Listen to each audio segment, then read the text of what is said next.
Lord, హల్లెలూయా. బాగున్నారా? మరొకసారి దేవుడిచ్చిన అవకాశం బట్టి దేవుని వందనాలు చెల్లిస్తున్నాను. మరి ఈరోజు దేవుని వాక్యం ఏంటని సిద్ధంగా ఉన్నారా? దేవుడు మన పట్ల ఎంతో కృపను చూపించి తన వాక్యమును వినటానికి, తన సన్నిధిలో ప్రార్థిస్తానికి, తనతో సహవాసం చేస్తానికి మనకి ఈరోజు కృపనిచ్చాడు. ఈరోజు ఎంతోమంది నిరాశ చెందుతున్నారు, అర్థం కాని పరిస్థితుల్లో ఉన్నారు. ఏం చేయాలో తోచుతలేదు చాలామందికి. చూడండి, దేవుడు మన సమీపంలో మనతో ఉన్నాడు. మనతో ఆయన ఉన్నప్పుడు మనం ఆయన యందు విశ్వాసం ఉంచాలి. ఆ దినమున ఇశ్రాయేలీయులు దేవుని యందు విశ్వాసం ఉంచలేకపోయారు. అందుకే వాడు ఎడారిలో రాలిపోయారు. వారు ఈరోజు మనకి జీవం కలిగిన దేవుడు ఉన్నాడండి, రోషం కలిగిన దేవుడు. అనేక సార్లు మనం అనుకుంటాం, ఎంత గొప్ప దేవుడు ఉంటే మాత్రం ఏం ప్రయోజనం, నా జీవితంలో ఎలాంటి కార్యం జరుగుతలేదే, సఫలత నేను చూస్తలేదే అని అవిశ్వాసమైన మాటలు మనం మాట్లాడుతుంటాం. అలాంటి వారిని చూసి నేను ఒక మాట చెప్పాలని ఆశిస్తున్నాను. అలాంటి వారు మీరు దేవుని మహిమని మీరు చూడలేదు, దేవుని శక్తిని మీరు రుచి చూడలేదు, మీ నేత్రములు గుడ్డివారుగా ఉన్నారు అనేది మీరు జ్ఞాపకం చేసుకోండి. గుడ్డివాడికి కనబడవు. ఈరోజు ఎంతోమంది చూస్తున్నారు అనుకుంటున్నారు, కానీ దేవుని గొప్పతనంని చూడలేని వారిగా ఉన్నారు. దేవుని కార్యం మన జీవితంలో జరగాలంటే దానికి ఒకటి కావాలండి. ఏంటది? డబ్బు కదా? కాదు. పేరు ప్రఖ్యాతులు కదా? కాదు. ఆస్తులు అవునా? కాదు. మనుషుల దయ అవునా? కాదు. విశ్వాసము చూడని దానిని నమ్ముతాం. చూడని దేవుని యందు నువ్వు విశ్వాసం ఉంచి ఆయన వాక్యం ఎత్తుపట్టుకుని ఆయన యందు నువ్వు విశ్వాసం ఉంచితే శూర కార్యాలు చూస్తావు. చాలాసార్లు చాలామంది ప్రార్థిస్తున్నప్పుడు కొంతమంది ప్రార్థించిన వెంటనే అయిపోతాయి కార్యాలు, కొంతమందికి కొన్ని సంవత్సరాలు ప్రార్థన చేయాల్సి వస్తుంది. నేను చాలాసార్లు ప్రభువుని అడుగుతుంటాను, ఎందునైనా వీరి కోసం ప్రార్థిస్తే వెంటనే అయిపోయింది, అదే దానికంటే సులువైన సమస్య వీరికుంటే సంవత్సరాలు తగ్గట్టు ప్రార్థించినప్పటికీ ఎందుకు వారి జీవితంలో కార్యం జరుగుతలేదు అని చూసినప్పుడు వారిలో అవిశ్వాసంతో నిండి ఉన్నారు. ప్రియమైన దేవుని బిడ్డలారా, ఈరోజు ఎంతోమంది మీరు అవిశ్వాసంతో ఉన్నారు. ఈరోజు ఈ కార్యక్రమం అవర్ ఆఫ్ ప్రేయర్ ద్వారంగా మీకు వాక్యమును ప్రకటించబడుతుంది. ఎందుకు చెప్పండి? మీ విశ్వాసమును దేవుని ఎదుట రెట్టింపు చేయాలని, ప్రభువుతో మీరు అన్యోన్యమైన సహవాసం కలిగి ఉండాలని, ఆయనతో మీరు నడవాలని ఆశతో వాంఛతో ఎలాంటి లాభం లేనప్పటికీ ఈ కార్యక్రమాలు చేస్తున్నాం. చాలాసార్లు చాలామంది సలహాలు ఇస్తుంటారు, మీరు ఒకరి కోసం, ఇద్దరి కోసం, 10 మంది కోసం, 20 మంది కోసం ప్రార్థనలు చేస్తారు, వాక్యం చెప్తుంటారు, వ్యక్తిగతంగా ఇంకొను పట్టించుకుంటారు, మీరు అలా ఉంటే డెవలప్ అవ్వరు అంటుంటారు. కొన్నిసార్లు ఆలోచించినప్పుడు లోకరీతిగా మనము డెవలప్ అవ్వకపోయినా దేవుని చిత్తములో మనం నిలిచున్నప్పుడు ఆశ్చర్యమైన కార్యములు మనం చేస్తాం. మరి ఈరోజు అవర్ ఆఫ్ ప్రేయర్ కార్యక్రమం ఆహ్వానిస్తున్నాం. Welcome you all. మరి ఈ కార్యక్రమం మొదటిసారి మీరు చూస్తున్నారంటే మీరు ఈ పాత కార్యక్రమం చూడండి, ఇంచుమించు సంవత్సరం అవుతుంది. మే నెల 1వ తారీఖున 365 కార్యక్రమాలు ప్రతిరోజు దేవుడి స్థానికి కృప చూపించాడు. కొన్ని లైవ్ మెసేజ్ ఇస్తానికి, అంటే కొన్ని పబ్లిక్ మీటింగ్స్లో వాక్యం ఇస్తానికి కూడా దేవుడి కృప చూపించాడు. నిజంగా నేను ఊహించలేదండి, నేను 1 సంవత్సరం వాక్యం ప్రతిరోజు అది మరి తీరిగ్గా మీ మధ్యకి వాక్యమును ప్రకటించే దేవుడు నాకు కృపిస్తాను నేను ఊహించలేదు. ఏదో సెకండ్ వేవ్లో ఇంట్లో వర్క్ని ఎందుకు ఉందాము, వాక్యం చెప్పాలి, చాలామంది కోవిడ్ వచ్చి బాధపడుతున్నారు, వారందరికీ ఒక ప్రోత్సాహపరచం, ఒక ఎంకరేజ్మెంట్ ఇవ్వాలి, వారి విశ్వాసాన్ని వృద్ధి చేయాలి అని మనసుతో నేను స్టార్ట్ చేశాను. కానీ ఈరోజు దేవుడు దీన్ని ఈ కార్యక్రమాన్ని కొనసాగిస్తాను, కృప చూపిస్తాను. మరి ఎంతకాలం చేస్తారనేది నాకు నిజంగా నాకు తెలియదు.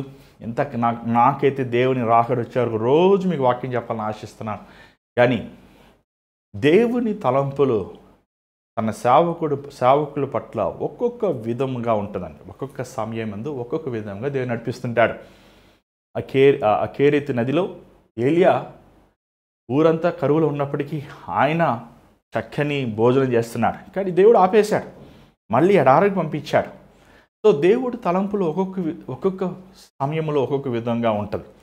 నా జీవితంలో నేను ఒకటి నేర్చుకున్నాను ఏంటంటే, సేవకు శాఖ దేవుని చిత్తములో చేయాలి, మనుష్యుల ముందు మనుషులకి ఇష్టానుసారంగా లేకపోతే లోక పద్ధతులు వెంబడించకూడదు అని ఒక తీర్మానంతో ఈ సేవకు వచ్చానండి. సో ఇప్పటికీ 12 సంవత్సరాలు అవుతుంది. దేవుడు కృప చూపిస్తే మరి జూలై 15వ తారీఖున 12 సంవత్సరాలు సంపూర్ణమై 13వ సంవత్సరంలోకి ప్రవేశిస్తానికి దేవుడు కృప చూపిస్తున్నాడు. కానీ మీరు అడిగితే 12 సంవత్సరములు దేవుడితో నడుస్తాం అనుభవం ఎలా ఉందని అడిగితే నేను ఒకే మాట అంటాను, ఆనందంగా ఉంది, ఆశ్చర్యంగా ఉంది, ఉల్లాసముగా ఉంది. ఎప్పుడు ఆయన విడవడు. పడిపోతున్నట్టు మనం ఉంటాం కానీ ఆయన తన సేవకుని విడవడండి. మరి ఈ సేవలో ఎంతోమంది మేలు పొందుతున్నారు, ఎంతోమంది దీవించబడుతున్నారు. ఈ పరిచర్యను మొదటి నుంచి చివరి వరకు లేకపోతే ఇన్ని సంవత్సరాలు ఒకళ్ళు ఎవరైనా ఒకరు పోషిస్తున్నారు అంటే, ఎవరైనా ఒకళ్ళు ఆఫరింగ్ ఇస్తున్నారు చెప్పచ్చు, వేలులతో లెక్క వేయచ్చు, సింగిల్ డిజిట్లో ఉంటారు వారు. కానీ దేవుడు ఇంతవరకు మనుషులు వదిలిపెట్టిన పరిస్థితులు తారుమారైన మేలు పొందిన వారు మరచిపోయినా ఎవరి వైపు చూడలేదండి, దేవుని వైపే చూచాం. మరి మీ అందరికీ తెలుసు, ఈ అవర్ ఆఫ్ ప్రేయర్ కార్యక్రమం ద్వారంగా మనము పౌలు గ్రంథములు ధ్యానిస్తున్నాం. మరి ఈరోజు ఎఫెసీ గ్రంథం, నిన్న ఎఫెసీ 1వ అధ్యాయం, మరి ఈరోజు ఎఫెసీ 2వ అధ్యాయం, 1వ అధ్యాయం కొంచెం భాగం 2వ అధ్యాయం కూడా మనం చూద్దాం. మరి అనేక విషయాలు ఉన్నాయి. ఏం చెప్పాలంటే, మరి ఎఫెసీ గ్రంథం పౌలు రాసిన ఉత్తరం ధ్యానిస్తున్నప్పుడు నేను చాలా తక్కువ అంచనా వేశాను. పౌలు రాసిన పత్రికలు ఏముంటాయి, మహా ఉంటే ఒక 6 గంటలు ముగించేయచ్చని. కానీ ధ్యానిస్తున్నప్పుడు తెలుసుకున్నాను ఏంటంటే, ఒక్కొక్క వచనంలో నుంచి 6 గంటల సేపు ఉన్న అవసరమైన మర్మములు పౌలు బోధించాడు అనేది గమనించినప్పుడు అది చాలాసార్లు నాకు సమయాన్ని ముగిస్తానికి ఆటంకరంగా ఉంటుంది. ఎందుకంటే అనేక విషయంలో ఆయన మనం బోధించాడు. ఈరోజు విచారకరమైన సంగతి ఏంటంటే అండి, ఈరోజు విశ్వాసులు, క్రైస్తవులు అనబడిన వారు, బాప్తిజం పొందుకున్నవారు, సంఘానికి వెళ్ళేవారు, ఇంకో మాట చెప్పాలంటే సంఘ పెద్దలు, సేవలో ఉన్నవారు, పాస్టర్స్ కూడా బైబిల్ చదువుతలేదండి. ఎంతో బాధాకరమైన సంగతి ఇది. బైబిల్ చదవకుండా, బైబిల్ని బోధించకుండా మీరు అన్నీ బోధిస్తున్నారు. ఎంత విచారం తెలుసా, ఎంత దుఃఖంతో ఈ మాటలు చెప్తున్నాను నేను. ఒక బోధకుడు ఒక మందిరములో, ఒక దేవుని సేవకుడు వాక్యములో ఉన్నవే మాట్లాడాలి, వాక్యములో ఉన్నదే వివరించాలి. న్యూస్లో ఉన్నవి కావు, లేకపోతే సినిమాల్లో ఉన్నవి కావు, లేకపోతే లోకంలో ఉన్నవి కావు.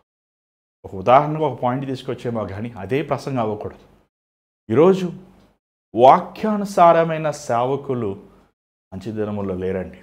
చాలా విచారంగా ఈ మాటలు చెప్తున్నాను. ఎందుకంటే వారు ఐకిక విచారములతో నిండి, ధన సంపదనతో నిండి బైబిల్ని వాళ్ళకి అనుకూలంగా మార్చుకుంటున్నారు. మొన్న ఒక మాట అంటే చాలామంది బాధపడ్డారు. ఈసారి యేసుప్రభు ఈ లోకంలో వస్తే సిలువ వేసేవారు ఎవరో కాదు, ఈ లోకంలో ఉన్న పాస్టర్లు అందరూ. ఏమండి, ఎందుకంటే మనుషుల సిద్ధాంతాలు ఈరోజు మనుషుడు చేసిన సిద్ధాంతాలు బోధిస్తున్నారు, అవి ప్రకటిస్తున్నారు. కానీ యేసు ప్రభు బోధించిన మార్గము, నడిచిన మార్గము, జీవించిన మార్గము ఈరోజు బోధించబడతలేదు. అంత విచారం అండి. ఒక పాస్టర్ ఒక సినిమా వాళ్ళతో ఏం పని అండి? ఒక పాస్టర్కి రాజకీయవేత్తలతో ఏం పని అండి? ఒక పాస్టర్కి లోకంలో ఉన్న క్రికెట్ ప్లేయర్స్తో ఏం పని అండి? ఏమండి, ఎంత విచారకరంగా, ఎంత దరిద్రతలోకి ఈ క్రైస్తవ లోకం వెళ్ళిపోయింది చూసారా. ఒక రాజకీయ వ్యక్తిని మనం చూసినప్పుడు, ఆ పరిశుద్ధమైన మనం పులిపెట్టించినప్పుడు అతను మారుమనసు పొందాడా, రక్షించబడ్డా? యేసుప్రభు దేవుడే, ఆయన చెప్పేది ఏంటి లోకమంతటికి తెలుసు, అది సాతాను కూడా చెప్తాయి. కాబట్టి మనం ప్రార్థించాలి, మనము దేవుని సన్నిధులు విజ్ఞాపన చేయాలి. ఎవరు నిజమైన క్రైస్తవు, ఎవరు నిజమైన క్రీస్తు కోసం యథార్థంగా జీవించేవారు అనేది మనం చూడాలి. ఎందుకంటే అంచె దినముల్లో ఉన్నాము. చివరి దినముల్లో మనం ఉన్నప్పుడు సాతానుగాడు కోరుకునబడిన వారిని మోసగిస్తానికి సిద్ధంగా ఉన్నాడు. దేవుడు మహాకృప బట్టి దేవుడు అనేక స్థలాలు తీసుకువెళ్ళాడండి. ఒకప్పుడు క్రైస్తవుల దేశములుగా ఉన్న యూరోప్లో ఉన్న అనేక దేశాలు, అమెరికాలో ఉన్న అనేక దేశాలు ఈరోజు మందిరములు బార్లు అయిపోయినాయండి. నా కళ్ళు ఎదురుగానే నేను చూశాను. ఏమండి, అవి ఒక ట్రాష్ కుప్ప ప్లేస్. అది ఒక ఏమండి వేరే దేవతలకి గుడులుగా, అది ఒక అమ్యూజ్మెంట్ పార్క్స్గా దేవుని మందిరాలు మారిపోతుంది చూశాను. ఇప్పుడు అది ఎంత బాధ కలిగిందని అంటే అంత బాధ కలిగింది. మెథడిస్ట్ సంఘాన్ని స్థాపించిన జాన్ వెస్లీ మీ అందరు తెలుసా? ఏమండి, ఈరోజు మెథడిస్ట్ సంఘం ఉందంటే ఆయనే. ఆయన కట్టిన మందిరానికి లండన్ వెళ్ళానండి. ఎంత ఆనందించాను తెలుసా? ఆయన బైబిలు, ఆయన గుర్రం మీద ఉన్న ఆ వస్తువులు అవన్నీ చూసినప్పుడు, ఆయన ఇల్లు, ఆయన సమాధి అవన్నీ చూసి ఆ మందిరంగా బయటకు వచ్చినప్పుడు అక్కడ ఒక 4-5 కుర్రోళ్ళు ఆయన మందిరం బయటే, ఇంకా మాట చెప్ప ఆయన ఇంటి బయటే తాగుతున్నారు. చాలా బాధేసింది. రోడ్ క్రాస్ చేసుకుని అటువైపు వెళ్ళే ఒక బీచ్ పార్క్ ఉంది. ఆ పార్క్ పక్కన ఒక సమాధి ఉందండి. ఆ సమాధి పేరు ఏమైందంటే జాన్ బనియన్ పిలిగ్రిమ్స్ ప్రోగ్రామ్స్ రాసిన ఒక వ్యక్తి సమాధి అని. ఆ సమాధి పార్కులో పెట్టబడింది. ఆ పార్క్ దగ్గర వెళ్ళి ఫోటోలు తీసుకున్నప్పుడు ఆ బెంచ్లో కొంతమంది వచ్చి సిగరెట్ తాగుతున్నారు. చాలా బాధేసింది. అరే, ఇంత గొప్పగా బతికిన దేవుని సేవకులు, దేవుని కోసం 1 కోటి మందికి సువార్త ప్రకటించిన జాన్ వెస్లీ ఈరోజు వారి గృహాల ముందు లేకపోతే వారి సమాధుల ముందు తాగుబోతులు, తిరుగుబోతులు కారణం ఎవరు అని ఆలోచించినప్పుడు అబద్ధ బోధకులే. సత్యమైన క్రైస్తత్వం నుంచి మళ్ళించి మనుషుల్ని ఈరోజు వారు సుఖానికి లేకపోతే వారి లాభానికి వాక్యాన్ని బోధించి క్రైస్తవత్వాన్ని చల్లార్చిన బోధకులే. ఈరోజు యూకేలో మీరు వెళ్తే 1,00,000 మంది కూర్చున్న చర్చెస్ కూడా ఉన్నాయండి. లైట్ అవసరం లేదు, సౌండ్ అవసరం లేదు, ఆర్గన్ ప్లే చేస్తే మొత్తం వినబడుతుంది. కానీ ఎంతమంది వస్తారు? 3-4 ఉంటారు. అది కూడా ముసలివారు ఉంటారు. విచారకరమైనది. ఈరోజు మనము ప్రార్థన చేయాలి. యూకే కోసం కాదు, అమెరికా కోసం కాదు, మన దేశం కోసం. ఎందుకంటే మన దేశంలో, ముఖ్యంగా ఆంధ్రప్రదేశ్లో, తెలంగాణలో, ఈ సౌత్ ఇండియాలో మందిరములు కూడా అలాగైపోతున్నాయి. మనం ఎక్కడో ఉద్యోగం కోసం ప్రార్థిస్తున్నాం కానీ మన మందిరముల కోసం మనం ప్రార్థిస్తలే. ఈరోజు ఎంతమంది యవనస్తులు మందిరముల్లో ఉన్నారండి? ఎంతమంది యవనస్తులు రక్షించబడ్డారు? ఎంతమంది యవనస్తులు సారాయి, సిగరెట్, సినిమాలు, లోకమును వదిలేసి దైవ భయముతో మోకరించి బైబిల్ చదువుతున్నారు? చూసారా? మీ అందరూ ఆన్సర్లు నో అని కనబడుతుంది. ఎంత బాధాకరమైనది. మనము ఇప్పుడు మేలుకోపోతే ఇంకెన్నడికి మనం మేలుకోలేమో అనుకుంటున్నాం. ఏ గతి అయితే అమెరికాకి లేదా ఇతర దేశాలకు పట్టిందో అదే గతి కూడా కొన్ని సంవత్సరముల్లో మన భారతదేశంలో ఉన్న క్రైస్తవులు కూడా పడుతుంది అనేది దేవుని ఆత్మతో చెప్తున్నాను.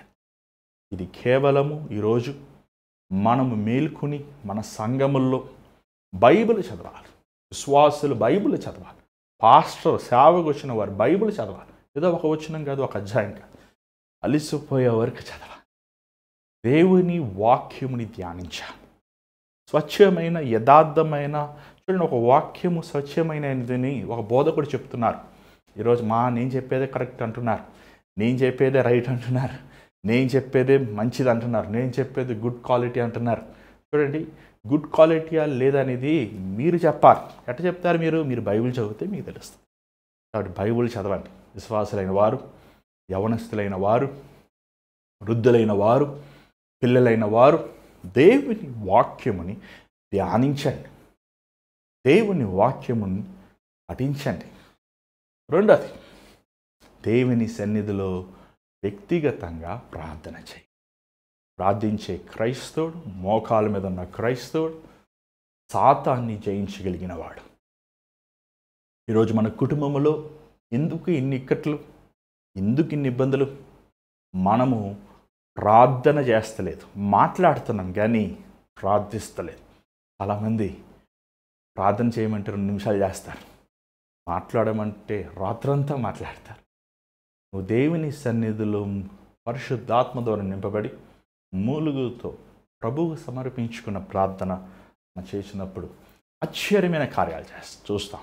మరి ఈరోజు దేవుని కార్యక్రమం ఈ వాక్యం వెళ్ళకముందు చిన్న ప్రార్థన. పరిశుద్ధమైన తండ్రి, దయగల ప్రభా, మరొకసారి నాయన ఏ ఉద్దేశముతో ఈ కార్యక్రమాలు నువ్వు కొనసాగిస్తున్నావో మాకు తెలియదు, కానీ ఆ ఉద్దేశములన్నీ నెరవేర్చు ప్రభా. నువ్వు మాత్రమే మహిమపరచబడు, నువ్వు మాత్రమే ఘనపరచబడు ఆయన. నన్ను నీ సులువు చాటం మరుగుపరు, అయోగ్యుని, అల్పుని, అపవిత్రమైన వాడిని నీ రక్తముతో నన్ను శుద్ధి చేయి ప్రభా.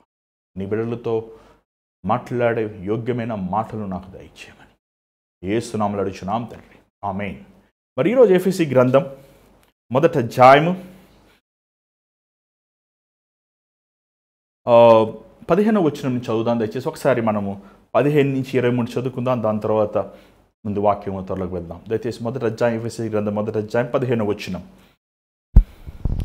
ఈ హేతువు చేత ప్రభు అయిన యేసునందలి మీ విశ్వాసమును గూర్చియు పరిశుద్ధులందరి ఎడల మీరు చూపుచున్న విశ్వాసమును గూర్చియు నేను వినినప్పటి నుండి మీ విషయమై మానక దేవునికి కృతజ్ఞత స్తుతులు చెల్లించుచున్నాను.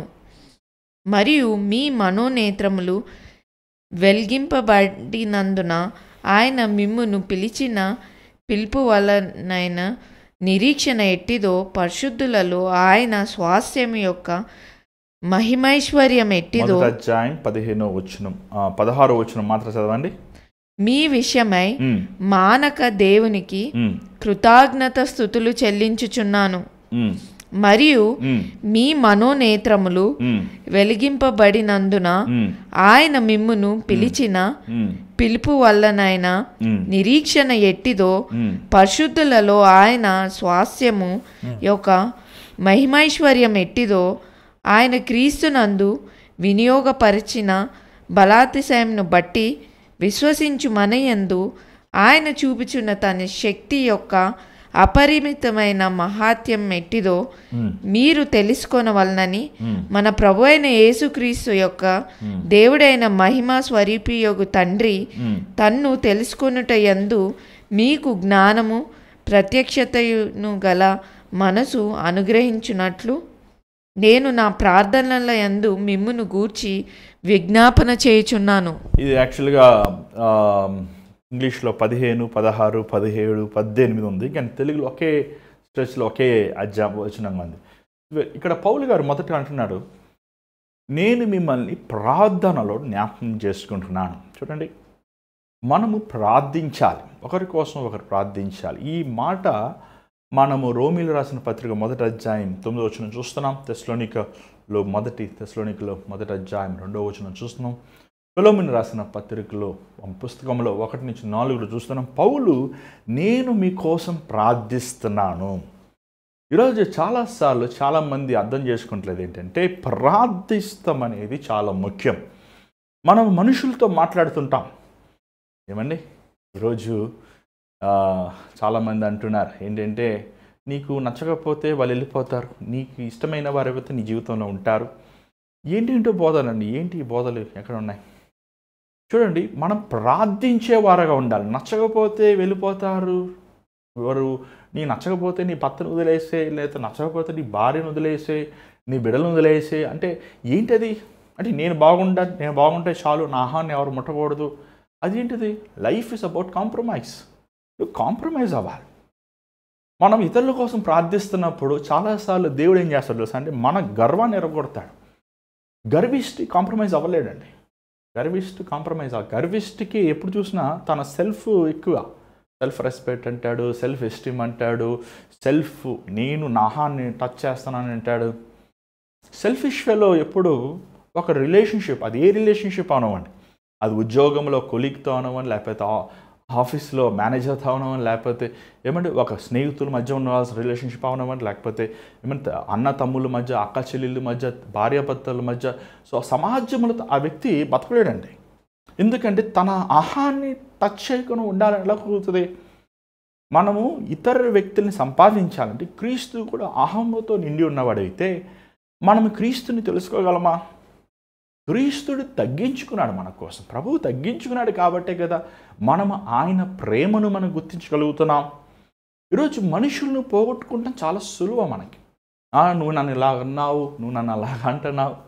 కానీ పౌలు సంఘములో వ్యత్యాసాలు ఉన్నప్పటికీ, పౌలుకి వారు విరోధముగా మాట్లాడుతున్నప్పటికీ, పౌలు వారి గురించి ప్రార్థించేవాడుగా ఉన్నాడు. ఒక వ్యక్తి నీకు విరోధంగా మాట్లాడుతున్నప్పుడు అది దేవుడు అనుమతించాడండి. అయితే చాలాసార్లు మనం అనుకుంటాం, ఒక వ్యక్తి మన విరోధంగా మాట్లాడితే తనకి నేనంటే అసూయ, లేకపోతే నేనంటే వారికి ఆయాసము, లేకపోతే నేనే కరెక్టు అని మన అహంభావంలో ఆ డిఫరెన్స్ వస్తుందంటే చూడండి. ఒక వ్యక్తిని నిన్ను హానికరమైన మాటలు, బాధాకరమైన మాటలు, అవమానించే మాటలు, నిందించే మాటలు, పుకారులు నీతో మాట్లాడుతున్నా, నీకు విరోధంగా మాట్లాడుతుంది, అది ఫస్ట్ ఆఫ్ ఆల్ నువ్వు దేవుని చిత్తంలో ఉన్నప్పుడు దేవుడు అనుమతించాడు. ఎందుకు అనుమతించాడు దేవుడు పౌలుని? కొరింథీ సంఘం వారు ఎంత దూషించారు పౌలుని, రోమాలో సంఘం వారు ఎంతవరకు దూషించారు. అయినప్పటికీ ఆయన అంటాడు, నేను మిమ్మల్ని ప్రార్థనలో జ్ఞాపకం చేస్తాను. అంటే నేను హెచ్చించబడకుండా, నేను గర్వించబడకుండా, నేను దేవుని కంటే ఉన్నతమైన స్థానం తీసుకోకుండా నేను వెర్రగొట్టబడాలి.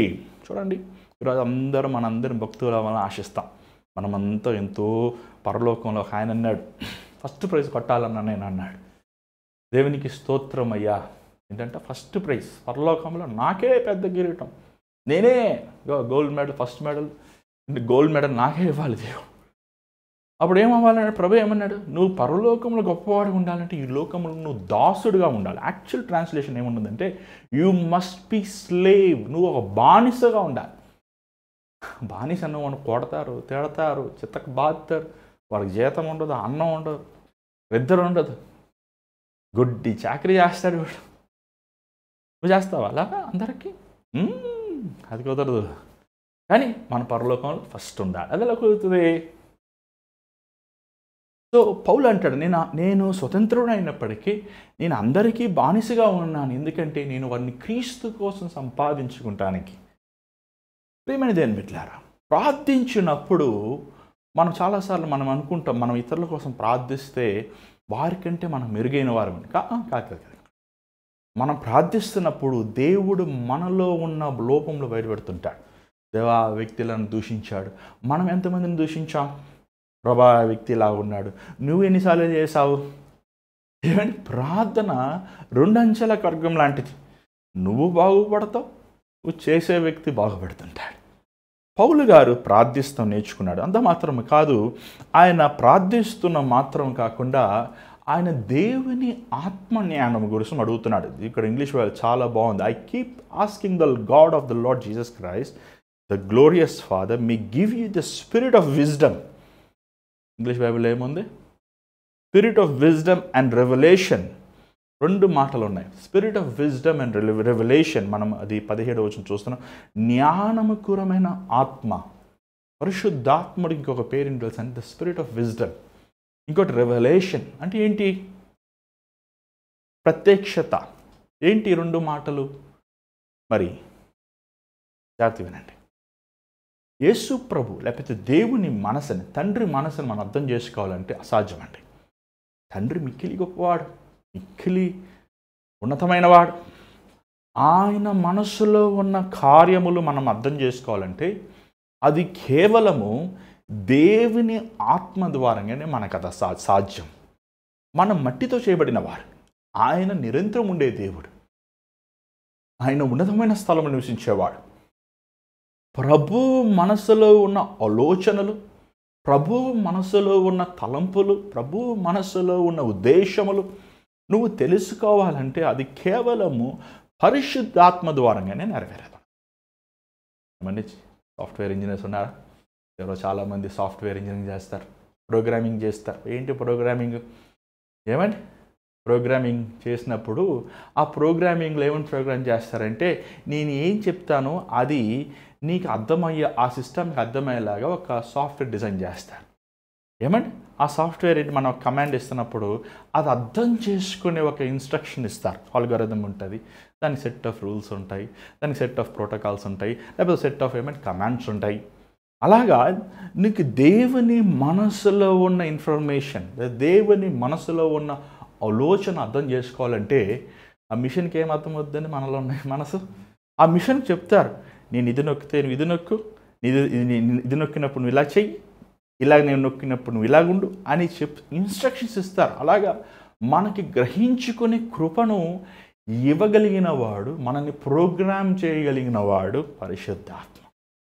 ఏమండి, అందుకే మనం ప్రార్థించినప్పుడు ఎవరితో నిలబడాలి ప్రార్థించాలండి? పరిశుద్ధాత్ముడు మన ప్రార్థనలో సహాయం చేసేవాడు, దేవుని మనస్సుని అర్థం చేసుకునేలా సహాయం చేసేవాడు.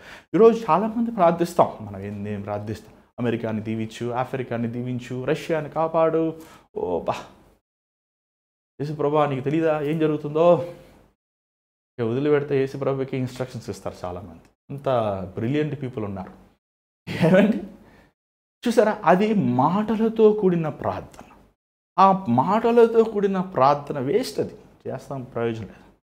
నువ్వు దేవుని ఆత్మతో నింపబడి ఉన్నప్పుడు మాటలు ఉండవు, కానీ మూలుగుతో నువ్వు దేవుని సన్నిధిలో కన్నీటితో నీ స్థితిగతుల్ని బయట పెడుతుంది. దేవునిలో ఉన్న పరిశుద్ధత కనబడుతున్నప్పుడు నీలో ఉన్న దుర్మార్గతనం బయట కనబడుతుంది. అందుకే ఏమండి ప్రార్థించినప్పుడు మొదటిగా చాలాసార్లు కొంచెం కష్టంగా ఉంటుంది. ఏమని ప్రభువా యేసయ్య దేవా నాయనా, ప్రభువా యేసయ్య దేవా నాయనా. ఏమండి దాని తర్వాత కొంచెం కొంచెం స్పీడ్ అందుకుంటుంది. అది అప్పుడప్పుడు ప్రార్థన చేసేవాళ్ళకి, కానీ రోజు ప్రార్థన చేసేవాడికి ఎలా ఉంటుంది తెలుసండి? కళ్ళు మూసుకుని ఉంటే గడగడగడగడని వస్తుంటుంది ప్రార్థన. చాలాసార్లు మన ప్రార్థన స్తుతితో స్టార్ట్ అవ్వాలి, స్తుతించే వారంగా ఉండాలి, కీర్తించే వారంగా ఉండాలి, విశ్వాసముతో కూడిన ప్రార్థనగా ఉండాలి, దేవుని గొప్పతనమును మహిమపరుస్తూ ఉండాలి. చూడండి, భక్తులు బైబిల్లో భక్తులుగా పుట్టలేదు, వారు భక్తులుగా మారారు. ఎందుకంటే ఆ క్లిష్టమైన పరిస్థితుల్లో వారి జీవితంలో దేవునిని స్తుతించారండి. చూడండి, ఒక స్థితిగతి మనం వెళ్తున్నప్పుడు, నువ్వు ప్రార్థించే వ్యక్తి అయినప్పుడు, చూడండి దావీదు గొలియాతును వెళ్ళి చంపుతాడని నాకు తెలుసు తనకి, ఎందుకంటే దేవుడు ఆత్మ తనకు బయలుపరిచింది. ఏమండి ఈరోజు చాలామంది కంగారు పడుతుంటున్నారు. మోషేకి తెలుసా ఎర్ర సముద్రం ముందు నిలబడినప్పుడు ఎందుకు ఆయన అంత దూరం తీసుకెళ్తాడు? ఖచ్చితంగా దేవుడు తన కార్యం, కానీ ఆకున్న మనుషులందరూ సనుగుతం చూసి ఆయన టెన్షన్ అయిపోయారు మధ్యలో. కానీ దేవుడు ఏం చేశాడు? మనం ఎత్తాడు, విశ్వాసంతో ఎత్తాడు, కాబట్టి కార్యం జరిగింది. ఈరోజు మనము ప్రార్థించేప్పుడు ఏం చేస్తామంటే, మనం అవిశ్వాసముతో దేవుని మనసులో ఉన్న తలంపులు మనం గ్రహించుకోలేకుండా, చూడండి మన జీవితం is already been beautifully designed. దేవుడు సౌందర్యముగా మన జీవితాన్ని మనల్ని క్రియేట్ చేశాడు, సృష్టించాడు. మనం ఆయన తలంపులు తెలుసుకున్నప్పుడు, ఆయన ఉద్దేశముల్లో మనం నడిచినప్పుడు, మనము అన్ని విధాలుగా ఆత్మీయంగా శరీరీతిగా దేవునిని మనం మెప్పించే వరకు ఉంటాం. మన ప్రార్థన జీవితం బలముగా ఉంటుంది. పౌలు తన స్థితిగతులు అందుకే అంటాడు, అయ్యా మీరు దేవుని ఆత్మతో, ద స్పిరిట్ ఆఫ్ విజ్డమ్, దేవుని మనసుతో దేవుని ఆత్మతో మీరు ప్రార్థించినప్పుడు ప్రత్యక్షతో ఆయనని మీరు ఇంకును బాగా తెలుసుకుంటారు.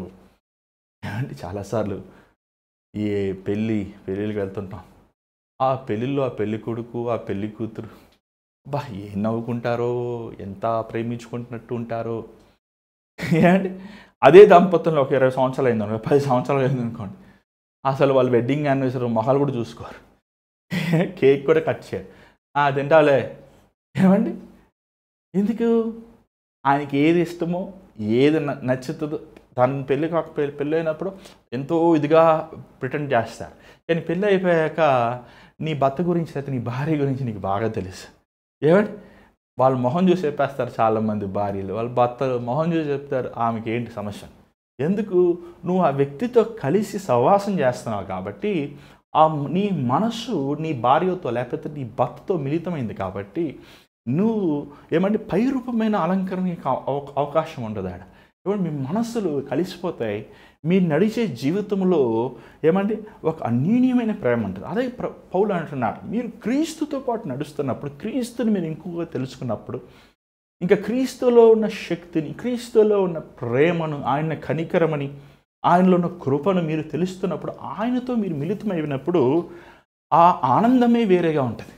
చాలామందిని చూస్తుంటాను నేను, చాలా సమాధులు వెళ్తున్నప్పుడు ఆ భర్త కానీ ఆ భార్య మరణిస్తే ఆ భాగస్వామి ఎక్కువ ఏడుస్తారు, పిల్లల కంటే ఆ కట్టుకునే వారు ఎక్కువ ఏడుస్తుంటారండి, ఎక్కువ బాధపడుతుంటారు, ఎక్కువ మనోవేదనతో ఉంటారు. ఎందుకు అంత ఏమండి అంత మనోవేదన, ఎందుకు అంత బాధ? చాలాసార్లు పిల్లలు కూడా వాళ్ళ తల్లిదండ్రులు చచ్చిపోయినాక కొంచెంసేపు ఏడుస్తారు, మర్చిపోతుంటారు. కానీ భాగస్వామి చనిపోయినప్పుడు ఏమంటే వారు ఎంతో దుఃఖంతో ఉంటారని గమనించాను. ఎందుకంటే వారు హృదయాన్ని, వారి జీవితాన్ని పంచుకున్నారు. అలాగే నువ్వు క్రీస్తుతో నీ జీవితమును పంచుకున్నప్పుడు నీ సమయము, నీ ఆరోగ్యాన్ని, నీ దేహాన్ని, నీ ఆశలను, నీ వాంఛలను నువ్వు క్రీస్తుతో మిళితమైనప్పుడు నీ జీవితంలో ఆయన ఏమండి నిన్ను మనం ఇంకా చూడబోతున్న ఆ విషయాలు, తండ్రి రేపు మనల్ని క్రీస్తులో చూసినట్లు చూస్తారంట. ఆయన మనలో ఉన్నట్టు చూస్తాము.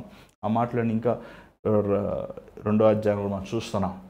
పౌలు ఎంత చక్కగా ఈ మాటలు మనం చెప్తున్నాం. కొంచెం మనం ముందుకు వెళ్దామండి. 19-20 వచ్చిన చదవండి దయచేసి. ఆయన ఆ బలాతిశయం చేత క్రీస్తు మృతులలో నుండి లేపి సమస్తమైన ఆధిపత్యము కంటెను, అధికారము కంటెను, శక్తి కంటెను, ప్రభుత్వము కంటెను, ఈ యుగమునందు మాత్రమే కాక రాబోవు యుగమునందును పేరు పొందిన ప్రతి నామము కంటెను ఎంతో హెచ్చుగా పరలోకమునందు ఆయనను తన కుడిపాశమున కూర్చుండబెట్టుకొని ఉన్నాడు. ఎందుకు కుడిపాశన? ఏమైనా రైట్ హ్యాండ్ చాలాసార్లు అంటే దేవుడు కుడిపాశన కూర్చున్నాడు యేసు ప్రభు. Why right hand, left hand, right hand ఏం డిఫరెన్స్ ఉంది? ఏమన్నా దేవుడు ఏమన్నా జాతకాలు చూస్తున్నాడా, లేకపోతే ఏమన్నా వాస్తు చూస్తున్నాడా, లేకపోతే కుడి పక్షాన కుడి హస్తం మంచిది, ఎడ హస్తం? అలా కాదు. యేసు ప్రభు తండ్రి కుడిపాశన కూర్చున్నాడంటే వాట్ డస్ ఇట్ మీన్? దానికి దట్ మీన్స్ ఏంటంటే ఫ్రెండ్షిప్. మొదటిగా స్నేహితులు. ఈరోజు మనకు ఒక పద్ధతి ఉంటుంది, కానీ పాత దినాలలో యూదులు కావనివ్వండి, లేకపోతే గ్రీకు దేశస్తులు అవనివ్వండి, ఏన్షియంట్ సివిలైజేషన్లో కుడి పక్కన కూర్చున్న వారు, కుడివైపు కూర్చున్న వారు వారు సొంతవారు, వారు ప్రేమికులు. ఎందుకంటే వాడు కుడివైపు ఉన్నవారుకి స్నేహితులు. రెండోది వారిని మనము ఘనపరుస్తాం. మూడోది వారిని మనం వారి యందు మనం విశ్వాసమునిచ్చుతాం, కాన్ఫిడెన్స్, ఒక నమ్మకతనం. నీకు ఇష్టమైన వారు రాజులు కుడి పక్కన కూర్చొని పెట్టుకుంటారు, వారు మంత్రి. ఎడమవైపు కూర్చొని పెట్టుకున్న సామాన్యమైన వారు ఉంటారు. కుడి పక్కన కూర్చుని తను నమ్మిన వారు తను కుడి పక్కన కూర్చుని ఉంటారు. అంత మాత్రం కుడి పక్కన కూర్చున్న వారంతా అధికారం అంటే వారి స్నేహితులు. రెండవది వారిని గణపరిచిన వారు దేవుడు, లేకపోతే ఆ కుడి పక్షాన్ని కూర్చున్న వారిని నువ్వు గణపరిచినట్లు. మూడవది వారి యందు నువ్వు నమ్మకం ఉంచినట్లు. నాలుగోది వారికి నువ్వు నీ అథారిటీ, వారు ఏదైనా డెసిషన్ తీసుకోవాలని నిన్ను వచ్చి అడగవసరం లేదు. నీకుంత ఎంత అథారిటీ ఉందో, లేకపోతే అధికారం ఉందో అంత అధికారం వారికి ఇచ్చి. అందుకే తండ్రి కుడిపాశన యేసుప్రభు కూర్చున్నాడంటే తండ్రి అయిన దేవునికి ఎంత ప్రియమైన వాడు యేసుప్రభు. అంత మాత్రమే కాదు, ఆయన దేవుని ఘనతలో సమము, ఆయన శక్తిలో సమము, ఆయన అధికారంలో సమము. అంత సమం ఇచ్చిన దేవుణ్ణి కుడిపాశన కూర్చున్న ప్రభు మనతో ఉన్నప్పుడు తండ్రి కుడిపాశన యేసుప్రభు అండి. యేసుప్రభు కుడిపాశన ఎవరున్నారు? మనమే. మనం కూర్చున్నాం. నీ కుడి హస్తం, దేవుని కుడి హస్తం దగ్గర యేసయ్య కూర్చున్నారు. యేసయ్య కుడి హస్తం దగ్గర అంటే పౌలు ఏమంటున్నాడు? దేవుడికి ఏ ఘనత, యేసుప్రభుకి ఏ ఘనత ఇవ్వబడిందో, యేసుప్రభుకి ఏ అధికారం ఇవ్వబడిందో, యేసుప్రభుకి అందుకే అంటాడు, నేను మిమ్మల్ని పనివారిని పిలవను కానీ మిమ్మల్ని స్నేహితులను పిలుస్తానంటాడు. చూడండి, నాకు పరలోకము తలములు, నరకం తాళం నాకు ఇవ్వబడింది, మీకు సకల అధికారం నేను ఇస్తానంటున్నాడు. అంత మాత్రమే కాదు, మన ఘనత, నన్ను గణపరిచావా, నేను గణపరుస్తానంటున్నాడు. దేవుని వాక్యాలు మనం చూస్తున్నాం. ఈరోజు దేవుడు మనల్ని తన బిడ్డలలా మనల్ని ప్రేమిస్తున్నాడు. పాత రోజుల్లో రాజులు పక్కన తన కుమారులు కూర్చుంటారు, ప్రిన్స్. ఈరోజు అది చల్లదనుకోండి, ఈరోజు ఎవరైనా సరే ఎలక్షన్ రావాలి, కానీ పాత రోజుల్లో తన పెద్ద కుమారుడు కూర్చుంటాడు రాజు పక్కన. దాని తర్వాత తన పెద్ద కుమారుడి పక్కన ఇతర కుమారులు కూర్చుంటారు. అలాగా దేవుడు మనల్ని తన కన్న బిడ్డలలాగా మనకి అధికారం ఇచ్చి ఉన్నాడు. ఈరోజు మనం సాతాను చూసి, అపవాది కార్యాలు చూసి మన జీవితంలో ఉన్న మన దరిద్రతను చూసి మనము అనేకసార్లు కృంగిపోతున్నామేమో, కానీ నువ్వు ఎవరి ద్వారంగా చేయబడ్డావు, నీలో ఉన్నవాడు ఎంత గొప్పవాడు, నువ్వు ఎవరి కుడిపార్శ్వన కూర్చున్నావని నువ్వు ఒక్కసారి గమనిస్తే నీలో నిరాశ ఉండదు. మనకు సకల అధికారం ఇచ్చాడండి దేవుడు. నీకు సకల అధికారం ఇవ్వబడింది. నువ్వు రక్షించబడిన వాడు, నువ్వు బాప్తిజం పొందిన వాడివైతే, నీ హృదయము దేవుని వాక్యముతో నింపబడి నువ్వు యథార్థమైన మార్గంలో నడిచిన వాడివైతే దేవుడు మనకి సకల అధికారం ఇచ్చి ఉన్నాడు. ఏమండి, ఈరోజు అనేక మంది కుష్ఠరోగులు, అనేక మంది అనారోగ్యం ఉన్నవారు, అనేక మంది దయ్యములు పట్టిన వారు ప్రార్థిస్తే విడుదల పొందుతున్నారు. కారణం ఏంటి? ఏమండి అనుకుంటా, ఏమంటే నోటి మాటలతో ప్రార్థిస్తే కార్యం చేస్తున్నా ప్రభా, మాటలకి ఇంత శక్తి ఇచ్చావా నువ్వు? ఏమని రోడ్లో పోయి ఒక సామాన్యమైన వాడు, ఒక మిక్కిలి గొప్ప రాజుకి మాటలో ఎంత శక్తి ఉంటుంది? ఒక రాజు ఒక మాట్లాడితే వణుకుతారు. దేవుడు మనకి అదే అధికారం ఇచ్చి ఉన్నాడు. ఆ మాటలు ఆయన చెప్తూ సమస్తం ఆయన దగ్గర పెట్టబడి చెప్పుకుంటూ మనం 2వ వచనం ఒకసారి చూద్దాం. 2వ అధ్యాయం మొదటి నుంచి చదువుదామండి కొన్ని మాటలు. మీ అపరాధముల చేతను పాపముల చేతను మీరు చచ్చిన వారై ఉండగా ఆయన మిమ్మును క్రీస్తులో కూడా బ్రతికించెను. ఇక్కడ 2 ఉన్నాయి, అపరాధములు, పాపములు. ఏమండి, అపరాధములు అంటే రెబలియస్, తిరుగుబాటు స్వభావం. అపరాధములు, తిరుగుబడేవారు. ఏది చెయ్యొద్దంటే అదే చేస్తారు మన పిల్లలు. అది మన స్వభావ రీతిగా ఏ ఫలము తినొద్దన్నాడో ఆ ఫలమే తిన్నారు. ఎన్ని ఫలాలు ఉన్నాయి ఏదైనా తోటలో, కానీ దేవుడు తినొద్దనే ఫలం ఎందుకు తిన్నారు? తిరుగుబాటు, అపరాధములు. ఇంకొకటి పాపములు. పాపములు అంటే ఫెయిల్డ్. మనం ఓడిపోయే వారం, మనం విఫలం చెందిన వారం, మనం దేవుని ఆజ్ఞలు, దేవుని కట్టడలు, దేవుని మార్గముని కోల్పోయిన వారిని. మనం ఈరోజు ఏమైనా రక్షణలు పొందనవాడు, మారు మనసు లేనివాడు, వాడు విఫలం చెందిన వ్యక్తి. నీకు ₹1,00,00,000 ఉండొచ్చేమో, నీ ఆస్తులు, నీకు పేరు ప్రఖ్యాతులు, నీకు ఒక మంచి హోదాయిన ఉద్యోగం ఉండొచ్చేమో, నీకు భార్య బిడ్డలు ఉండొచ్చేమో, నీకు మంచి పేరు పలికబడి ఉండొచ్చేమో, కానీ నువ్వు యేసు లేని వాడివైతే నువ్వు విఫలం చెందినవాడు. You failed in life, you failed in spirituality, నువ్వు ఓడిపోయిన వాడివి.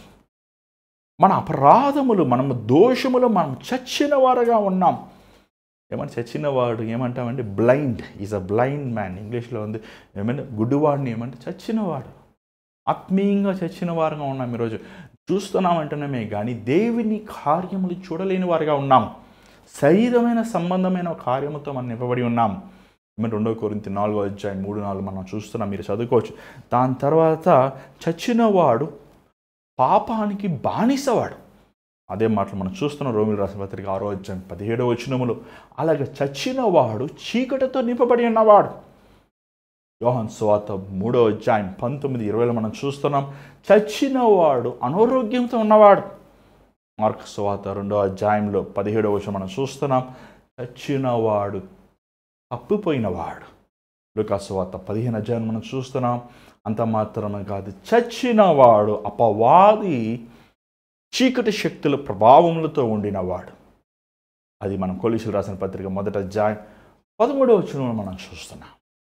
చచ్చిన వారిని ఈరోజు చాలామంది జీవిస్తున్నారు అంటున్నారు, కానీ మీరు క్రీస్తు వెలుగుకి, క్రీస్తు రక్షణ స్వార్థకి, క్రీస్తులో ఉన్న పరిశుద్ధతకి, క్రీస్తులో ఉన్న యథార్థమైన కార్యానికి మీరు చచ్చిన వారుగా ఉన్నారు. ఏమండి, ఒకప్పుడు ఉన్నారు. చూడ మాట్లాడుతున్నారు పౌలు గారు. 2వ వచనం చదవండి దయచేసి.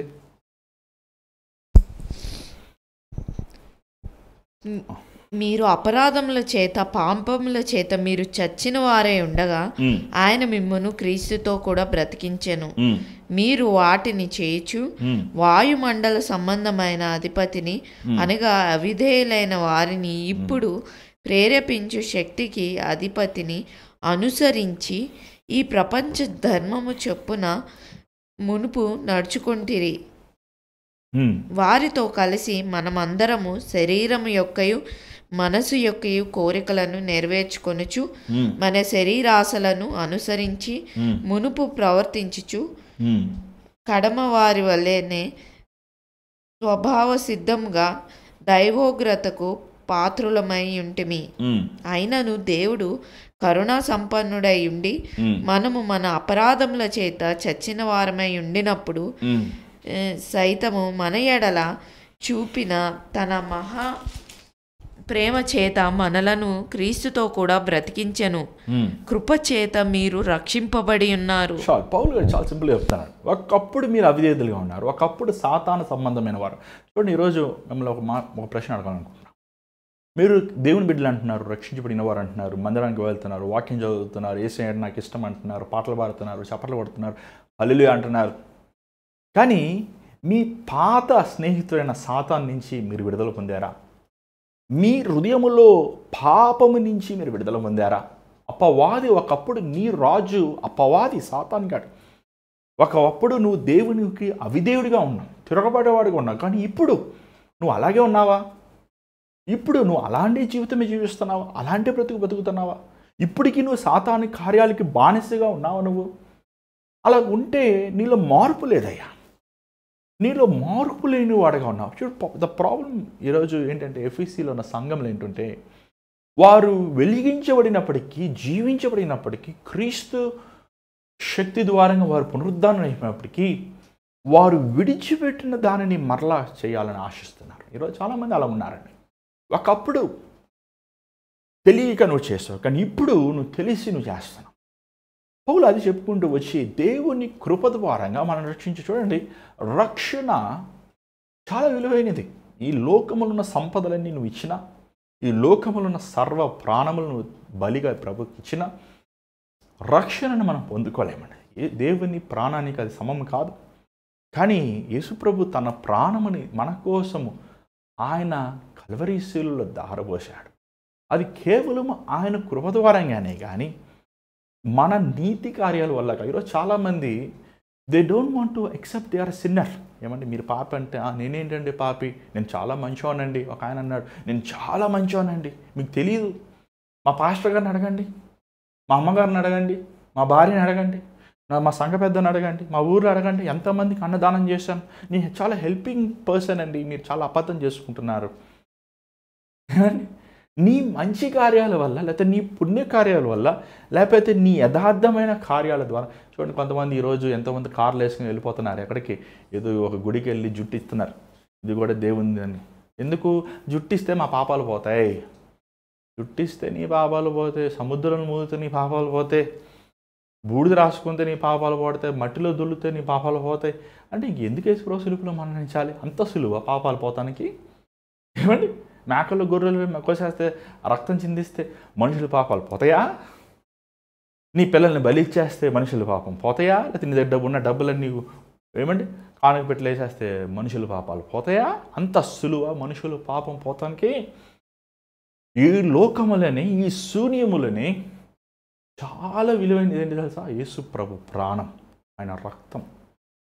ఆ రక్తాన్ని ప్రభు కల్వరి శిలువలో ధారపోశాడు. ఎందుకంటే మనిషి పాపానికి విమోచించగలిగిన, మనిషి పాపాన్ని ఏమని మనల్ని కడగగలిగిన ఒక్కటే యేసు ప్రభు రక్తం. అందుకని ఆయన కృప ద్వారంగా, ఆయన కనికరము ద్వారంగా మనము రక్షించబడ్డాం. ఎప్పుడు జ్ఞాపకం చేసుకో. ఈరోజు చాలామంది సంఘంలో ఉన్నవారు, విశ్వాసులు పక్కవారిని చూసి వేలు చూపిస్తున్నా, నువ్వు సరిలేవు, నువ్వు సరిలేవు, నువ్వు సరిలేవు, నువ్వు సరిలేవు, నువ్వు సరిలేవు. మరి నువ్వు సరిగా ఉన్నావా? వారైనా మనమైనా మనమందరమైనా ఈరోజు మనం రక్షించబడింది కేవలము యేసుప్రభు రక్తము ద్వారా కదా. యేసుప్రభు తన ప్రాణముని నీరు దారబోసినట్టుగా వలనే కదా ఈరోజు మనము ఆయన గొప్ప ప్రేమను, ఆయన విలువైన పరిశుద్ధాత్మను, ఆయన సన్నిధిని, నిరీక్షణను మనం పొందుకున్నాం. యేసు ప్రభు కూడా మన వైపు వేలు చూపిస్తుంటే మన గతేమైపోయి ఉండేది. పౌలు ఈ మాటలు చెప్తూ ప్రభు ప్రేమను, ప్రభు గొప్పదనం అని చెప్తూ చూడండి, ఒక మాట అంటున్నాడు. కొంచెం ముందుకు వెళ్ళండి దయచేసి. 8వ వచనం చదువుదాం. మీరు విశ్వాసం ద్వారా కృపచేతనే రక్షింపబడి ఉన్నారు. ఇది మీ వలన కలిగినది కాదు, దేవుని వరమే. అది క్రియల వలన కలిగినది కాదు గనుక ఎవడును అతిశయపడ వీలు లేదు. మరియు వాటి అందు మనము నడుచుకొనవలనని దేవుడు ముందుగా సిద్ధపరిచిన ఈరోజు ఒకటే సింపుల్. పౌలు గారు ఈరోజు ఉండుంటే ఉన్న పాస్టర్లను పట్టుకుని దులుపు వేస్తుండ్రు. ఈరోజు పాస్టర్ గారు మేము పెద్ద సంఘం అండి, నేను 30 దేశాలు వెళ్ళానండి, మేము ఇంతమంది రక్షించని తెలుసా, డబాల్ డబాల్ డబాల్ డబాల్ డబాల్ డబాల్. ఎంత డబ్బా కొట్టుకుంటారో వాళ్ళు క్రోమో చేస్తారు పరిచర్య. ఇంతమందికి ఉల్లిపాయల ప్యాకెట్లు ఇస్తారు, పులిహార ప్యాకెట్లు ఇస్తారు, దుప్పలు కప్పుతారు, మళ్ళీ దుప్పలు తీసుకుంటారు, ఏందేందో చేస్తారు. డబ్బా కొట్టుకుంటారు, డబ్బా డబ్బా డబాల్ డబాల్. పౌలు అంటున్నాడు, ఎవరు డబ్బా కొట్టుకుంటే వీళ్ళు, ఎవరైనా డబ్బా కొట్టుకుంటే కర్ర పట్టుకుని కొడతాను అన్నాడు. నువ్వు డబ్బా కొట్టుకుంటే ఒకటే కొట్టుకో, యేసు ప్రభు గొప్పవాడు, నేను దుర్మార్గుని. అదే ఏమంటే అసలు ఆయన బోధ. పౌలు లాంటి పాస్టర్ గారు ఉన్నారండి అక్కడ, పౌలు లాంటి మిషనరీ, పౌలు లాంటి ఇవాంజలిస్టు, పౌలు అసలు 2020 ఇంచుమించు ఆల్మోస్ట్ 22,000 సంవత్సరాలు అయినప్పటికీ కూడా అసలు పౌలు గారు లాంటి దెబ్బలు తిన్నవారు, పౌలులాగా లాంటి పస్తు ఉన్నవారు, కరువుల్లో ఉన్నవారు ఎవరు ఉన్నాడంటే ఏ పాస్టర్ చూపించన్నా, ఏ మిషనరీ చూపించాను, ఎవ్వరు లేరు. కానీ ఆయన ఏమంటాడు, నేను అతిశయించాలంటే యేసు వేరే, దేవుని వైపు, ఆయన కనికరం వైపు. ఇలాంటి కుక్కని, హీనమైన పందిని, నీచమైన వాడు, దుర్మార్గుని నన్ను రక్షించాడయ్యా, అది గొప్ప. అంత ప్రభువుని ఆయన మెచ్చుకుంటూ ప్రభు ఎందు అతిశయిస్తున్నాడు, కానీ తన చేసిన వాటిని చూసి అతిశయిస్తలేదు.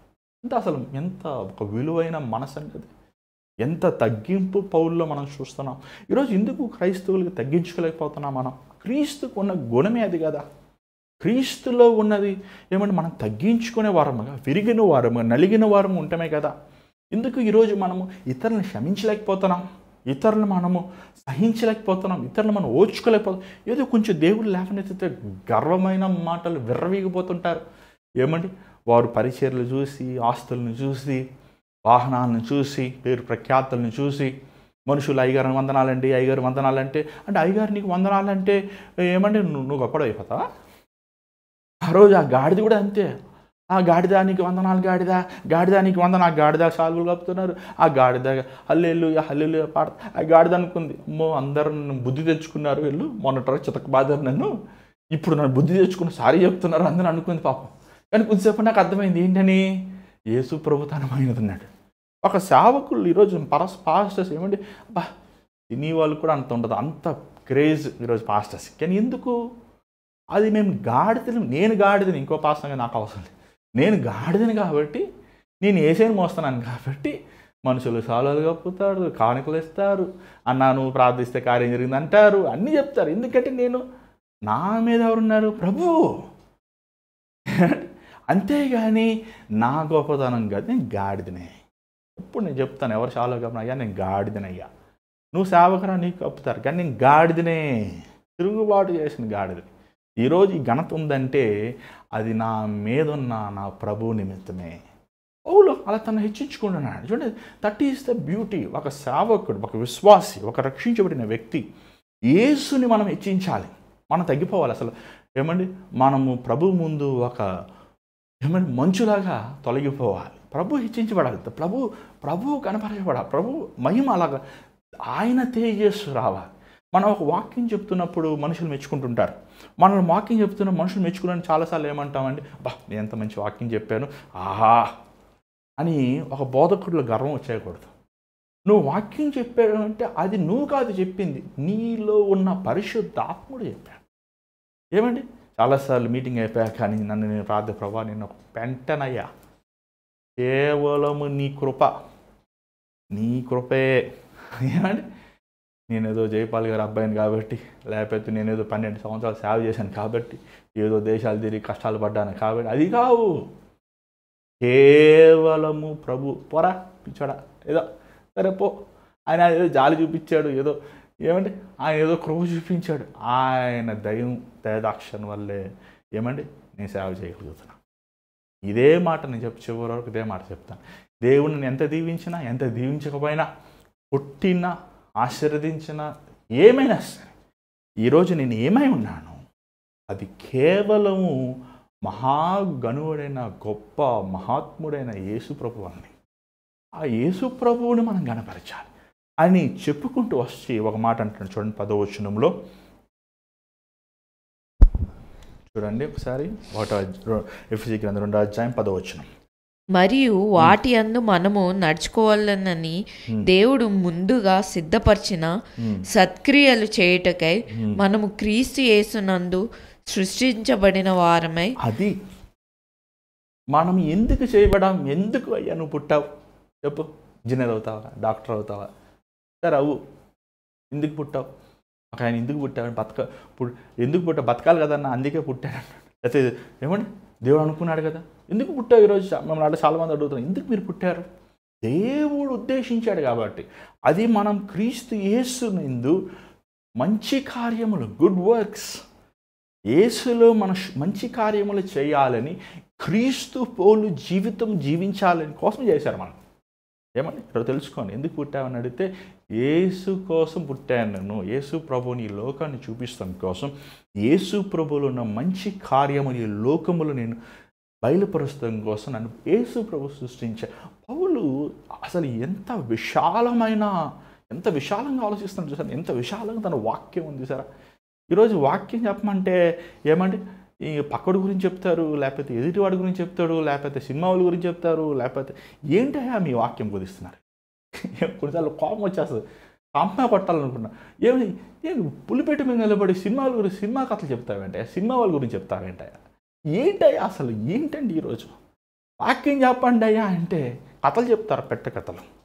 వాక్యం చెప్పండి అయ్యా అంటే వాడు వీడు వాడు అంటే ఏంటండి ఈరోజు? బైబిల్ చదవరు. మెయిన్ ప్రాబ్లం ఏంటంటే సేవకులు బైబిల్ చదవరు. ఎందుకు ఎంతో బాధతో చెప్తున్నాను ఈ మాట. నాకు కూడా ఒక వాక్యం వినాలని ఆశ ఉంటుంది చాలాసార్లు. సరే వింటాను, ఎంత తిప్పుతా ఉంటాను. ఏదో 5 నిమిషాల వాక్యం, 10 నిమిషాల వాక్యం, ఏదైనా సరే, ఏ వాక్యమైనా దేవుని ఆత్మతో నింప వాక్యం విందామా అంటే చాలా చాలా చాలా తక్కువ. ఉన్నారు, లేకుండా లేరు, ఉన్నారు. కానీ 90% వరకు ఐకిక విచారమని బోధిస్తున్నారు. పౌలు చెప్తున్నాడు, మనము దేవుని చేతి పనివారమయ్యా. దేవుడు నన్ను, మన బిడ్డలని, మన కుటుంబంలో ఉన్న ప్రతి ఒక్కరిని ఎందుకు చేశారనుకుంటున్నారు? ఆయన మంచి కార్యములు ఈ లోకమునికి మనము వివరిస్తము కోసం. ఈ భూమికి పునాది వేయక ముందే ఆయన ఆలోచించాడు. ఎంత గొప్ప తలంపులండి ప్రభువి. అంటే యేసు ప్రభులాగా మనం ఈ లోకంలో బతకాలంటే అది సాధ్యమా? అంత ఉన్నతమైన వారమా మనం కాదు కదా. అయినప్పటికీ దేవుడు అంత గొప్ప ఉద్దేశం కలిగి ఉన్నాడు మన పట్ల. ఈరోజు ఆ ఉద్దేశం మనం తెలుసుకోవాలి, ఆ ఉద్దేశాల ప్రకారం మనం జీవించాలి. ఈరోజు మైండ్ ఎంత నేరోగా ఆలోచిస్తుంటారో చాలామంది. అంతే, నాకు ఇది కావాలి, ఇది చాలు, ఇది ఉండాలి, ఇలా ఉండాలి, అలా చాలండి. చూడండి, దేవుడు ఎంతో విశాలమైన వాడు. ఎంత విశాలం అంటే చెప్పుతుంటాను ఎప్పుడు. ఒకసారి ఒక తమ్ముడు నాతో పాటు ఎప్పుడు చూసినా పక్కింటి వాళ్ళతో గొడవ పెట్టుకుంటుంటాడు. ఎందుకయ్యా గొడవ పెట్టుకుంటున్నా, అది నా స్థలం అన్నా, నా స్థలంలోకి వస్తున్నారు. మరి ఇద్దరు విశ్వాసులు ఇద్దరు మందిరానికి వస్తారు. నా స్థలంలో సైకిల్ పెట్టాడన్నా, ఏంటయ్యా నువ్వు పెద్దాన్ని గొడవ పెట్టుకుంటావు, రోజు ఇదే గొడవ. ఇలా కాదని చెప్పి ఒకసారి నేను ఏదో మీటింగ్ తీసుకెళ్తుంటే, నువ్వు ఎట్లా కదా నాతో రా, ఫ్లైట్ టికెట్ చాలా చీప్గా వస్తుంది, 1000 రూపాయలకి ఆఫర్ వచ్చింది, నువ్వు నాతో రా అన్నాను. సరే నేను ఫ్లైట్ టికెట్ అని చెప్పి పాప నాతో వచ్చాడు. వచ్చి ఫ్లైట్ ఎక్కాడు. ఎక్కి వెళ్తుంది పైకి, చూస్తున్నాడు తల్లు. అబ్బా అన్న, మేఘాలు ఇంత పెద్దగా ఉన్నాయన్న, అబ్బా మనుషులు చిన్నోళ్ళు అయిపోయారన్న, అబ్బా భూమి ఇంత పెద్దగా ఉందన్న, అబ్బా సూర్యుడు ఎంత ప్రకాశిస్తున్నాడన్నా, అబ్బా దేవుడు ఎంత గొప్పోడన్నా, అబ్బా ఈ భూమి అంతా ఆయన చేశారు కదన్నా. మరి ఈ భూమిలో ఉన్న వరకు నీ పక్కింటి వాడిదే నీ పెద్ద సమస్య, నీ ఎదుటింటి వాడిదే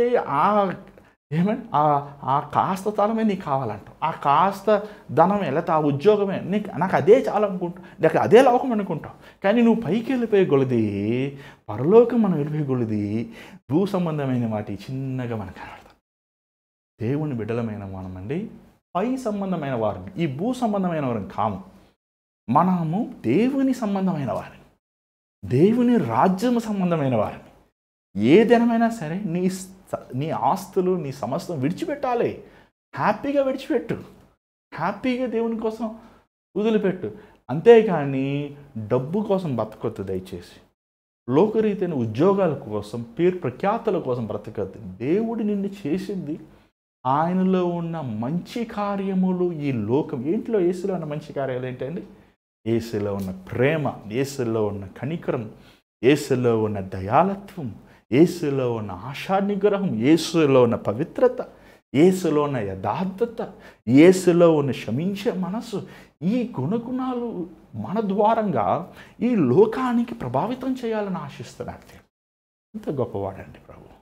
ప్రియమైన దేవుని బిడ్డలారా, మనము లోక సంబంధమైన వారు, చచ్చిన వారమైన కాక మనము పునరుద్ధానమైన పరిశుద్ధ ఆత్మను పొందుకున్న వారుగా ఈ లోకంలో మనం జీవించాలి. పౌలు ఇంత విలువైన మాటలు ఎఫెసీ సంఘాన్ని చెప్తున్నాడు.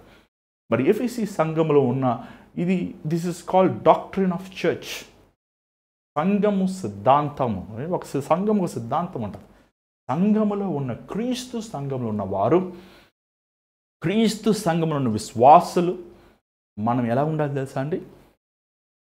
క్రీస్తు అడుగుజాడలు నడిచేవారు అంట. ఒక సంఘంలో పాస్టర్ గారు మాత్రమే కాదు, ఒక సంఘ పెద్ద మాత్రమే, లేదా ఒక బిలీవర్ మాత్రమే, అందరం క్రీస్తు సారూప్యములో మనం దిద్దబడాలి, చెక్కబడాలి, నడవాలి అని ఎంత గొప్ప ఉద్దేశముతో పౌలు ఈ మాటలు ఎఫెసీ సంఘానికి రాస్తున్నారు. ప్రియమైన దేవుని బిడ్డలారా, ఈరోజు మనం అర్థం చేసుకోవాలి. ఎక్కడికి వెళ్తున్నాం, మనం ఏ మార్గాన్ని వెళ్తున్నాం, ఎందుకు మనం జీవిస్తున్నాం, ఏంటి మన జీవితం వల్ల ఫలితం ఏంటి, నువ్వు దేవుని చిత్తంలో నిల్చున్నావా?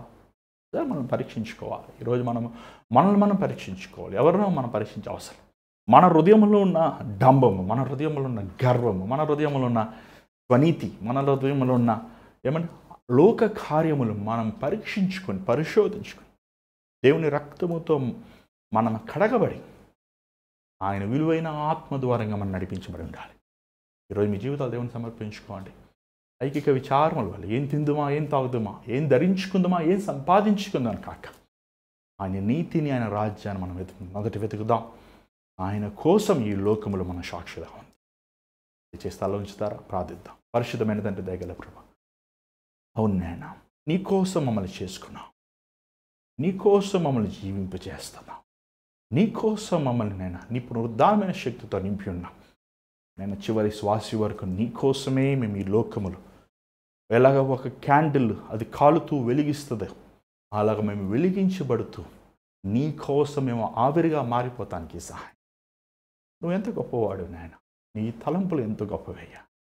కేవలం నీ కృప ద్వారంగా మేము రక్షించబడిన వారు. మేమేమాత్రము యోగ్యత లేదు నాయన నీ సన్నిధిలోకి వస్తాను, కానీ నీ విస్తారమైన విశాలమైన మనసుతో మమ్మల్ని క్షమించి, నీ ప్రేమతో, నీ రక్తముతో మమ్మల్ని శుద్ధి చేసి కృప చూపించి, ఈరోజునైనా నిన్ను తండ్రి, దేవా అని పిలిచే యోగ్యత, అర్హత మాకు ఇచ్చి ఉన్నావు. నువ్వు ఇచ్చిన రక్షణని జాగ్రత్తగా కాపాడుకొని, నీకు గౌరవించి, నిన్ను విలువగా ఇచ్చి, నీ కట్టడల ప్రకారం నడుచుకునే యోగ్యత, కనికరం మాకు దయచే. నీ కనికరం మాకు దయ.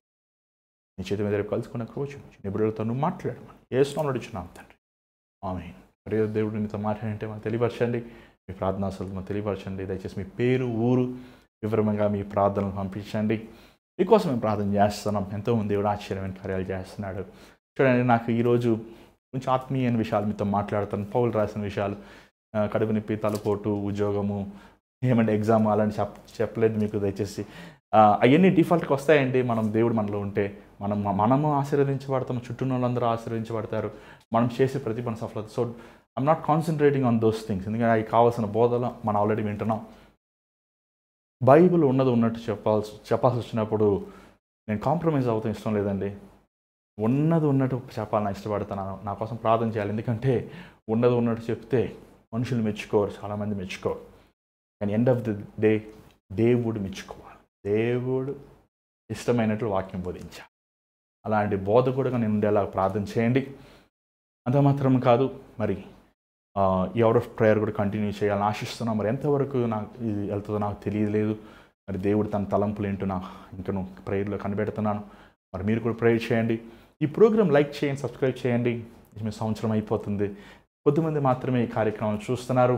మరి మీరు మా ప్రతినిధులుగా ఉండి ఈ కార్యక్రమాన్ని మీకు తెలిసిన వారికి ఇది మీరు లింక్ షేర్ చేయండి. ఎవరైనా ఒక ఆత్మ రక్షించబడుతుందేమో, ఎవరైనా మేలు పొందుతారేమో ఒక ఆశతో వాంఛతోనే ఈ కార్యక్రమాలు చేస్తున్నాం. మరి ఈ భారమైన పరిచర్యలో మీరు పాలు పొందాలని ఆశిస్తే దేవుడు మిమ్మల్ని ప్రేరేపిస్తాయి. మరి మీ విరాళం పంపించవచ్చు. స్క్రీన్ మీద కనబడుతున్న Google pay, PhonePe account number ద్వారా పంపించు.